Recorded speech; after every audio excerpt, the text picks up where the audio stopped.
Now let's go into the processing proper, which is, how to actually set up your plantain flour business. We'll start with processing.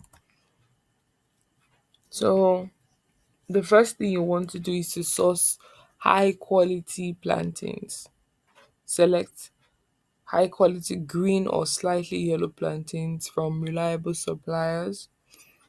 Um, Make sure that you do quality checks to inspect them for ripeness, for size, and then absence of defects. The best variety is the green or slightly yellow plantain as they contain more starch.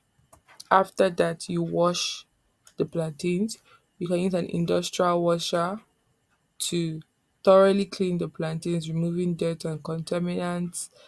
Then also remember to remove any pesticide residue.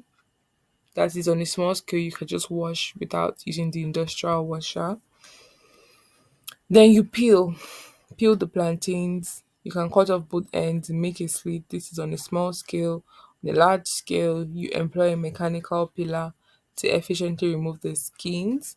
Remember that if the skins are too hard to remove, you could just soak them in warm water for a while and then it will make it easier to remove. Then after peeling, you slice and you wash. Utilize industrial slicers to cut the plantains into uniform slices, typically around a quarter-inch thick. Cut the peeled plantains into, uniform slices after drying. Then you blanch. This is an optional step.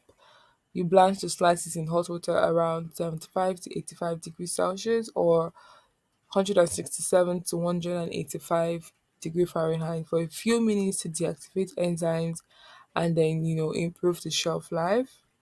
This step is optional, but it can also help to enhance quality. Then you dry. You could do sun drying, you could do oven drying, you could use mechanical dryers. For sun drying, just lay the slices out in the sun on a clean surface for several hours until they are completely dry. This will take a while and take 2 to 3 days depending on the weather.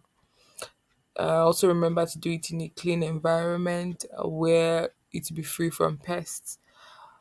You could also do oven drying where you dry the slices in an oven at a low temperature around 140 degrees Fahrenheit or 60 degrees Celsius for 6 to 8 hours. Keep the oven door slightly open to allow moisture to escape.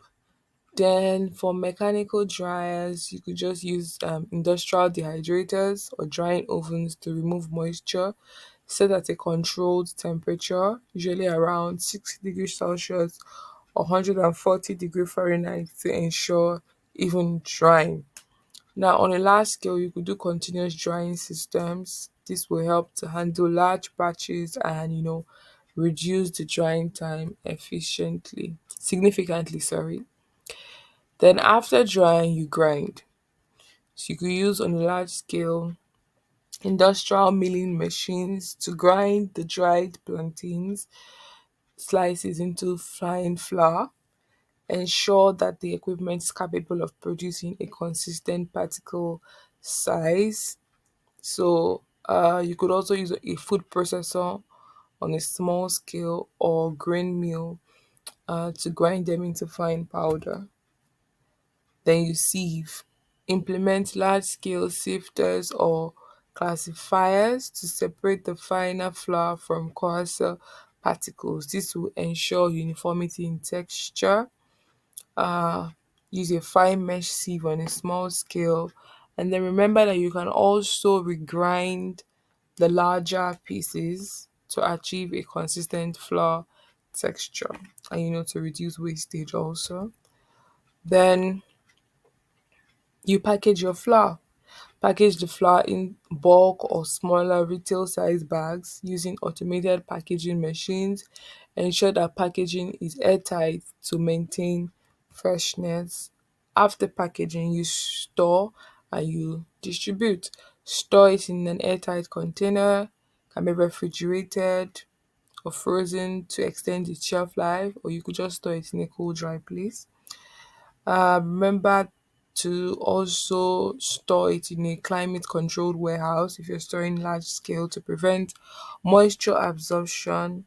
And then on the distribution side, just plan for efficient distribution to retailers or to direct consumers.